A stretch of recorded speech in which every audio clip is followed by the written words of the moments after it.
There are moments in pop culture history that you remember exactly where you were when they happened.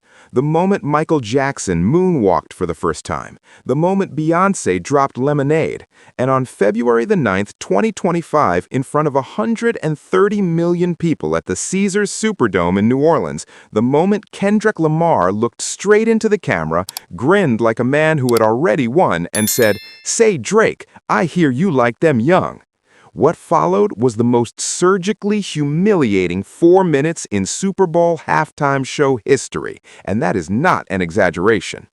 Subscribe to the Hip Hop Watchdog and smash that notification bell because we are breaking this down layer by layer, and every single layer is going to hurt if your name is Aubrey Graham. Let's set the stage.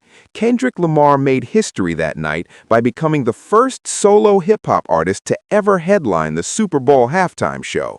130 million viewers, the biggest live audience on the planet.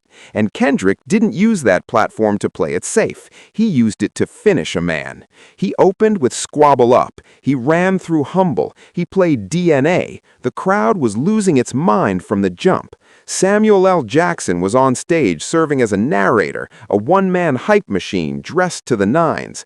Then, just when the energy peaked, Kendrick built toward what everyone in that stadium already knew was coming. He teased Not Like Us early, just a little taste, enough to make the crowd collectively hold its breath. Then he pulled back, let the tension sit, and then he dropped it, full send, and the entire Superdome erupted like nothing you have ever heard in your life.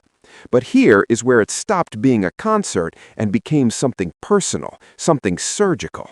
Kendrick has a line in Not Like Us that goes, "Better not speak on Serena." And right on cue, as that song reached its final moments, the camera cut to the corner of the stage, and there she was, Serena Williams, 23 Grand Slam titles, 4 Olympic gold medals, one of the greatest athletes who has ever lived.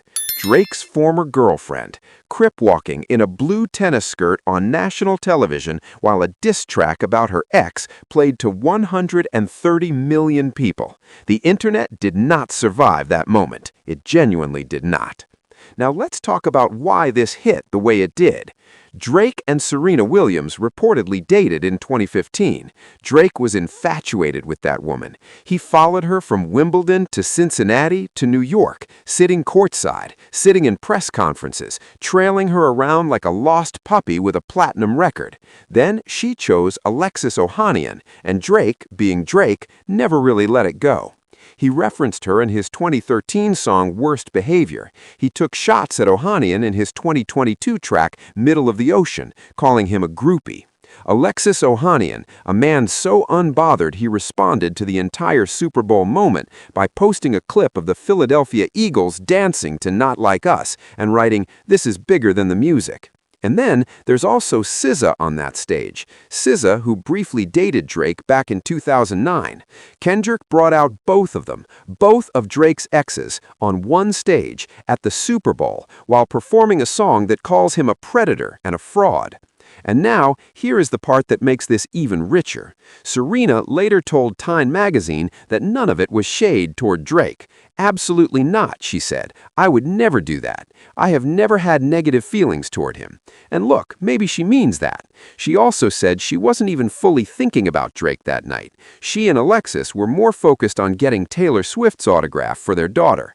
But intention and impact are two completely different things, because whether Serena meant it as shade or not, the entire world read it as the loudest, most elegant, most perfectly delivered "you lose" in modern entertainment history. Even Serena herself joked about it months before the Super Bowl at the 2024 ESPY Awards. She stood on stage and said, "If I've learned anything this year, it's that none of us, not a single one of us, not even me, should ever pick a fight with Kendrick Lamar. He will make your hometown not like you. The next time Drake sits courtside at a Raptors game, they're going to Forrest Gump him. Seats taken." The crowd fell apart, and Drake, presumably, sat somewhere very quietly and stared at the ceiling. 130 million people. Drake's ex crip-walking to a diss track written about him. His own label later throwing that same track back in his face when he tried to sue them over it. And Kendrick Lamar grinning from ear to ear the whole time. This is what it looks like when you win everything. Thanks for watching.